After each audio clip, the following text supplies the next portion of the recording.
The workout class is available on my Welcome to the Exclaim Questionnaire. I'm here with Lights. What's been your strangest celebrity encounter? I remember I used to work at a music store in Langley, at Tom Lee, and I was a teenager.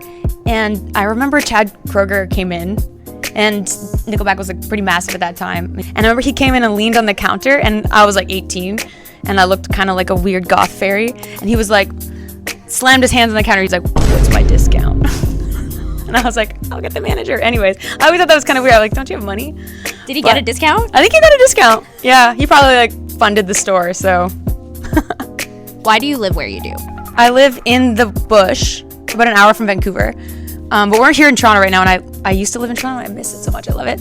I live where I live because my family lives out there, and I like being close to my family. It's really nice. We actually live in this big compound. My parents are like kind of like hippies, and we've built out this like big permaculture garden. There's a whole extension that's off the grid. So there's part of me that really likes that. Like I said, one foot in the wilderness, and then the other foot is like going to the airport and trying to get out and do stuff, so I don't get cabin fever.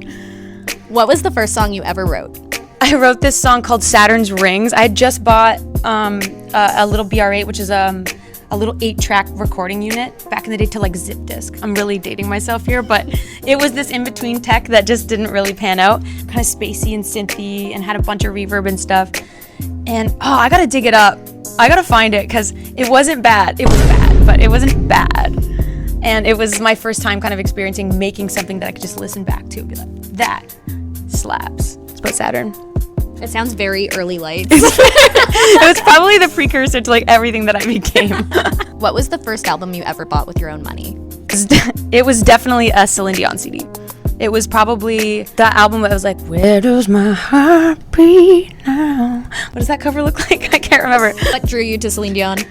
I was such a like diva style singer back then when I was younger, and then I sang really lo-fi, and then started really ripping a little bit later with more range and vocal gymnastics. But back then I was really only singing like that, and Celine was like, oh, she's a Canadian icon. The songs were amazing. She just always seemed like a good person too. So I don't know.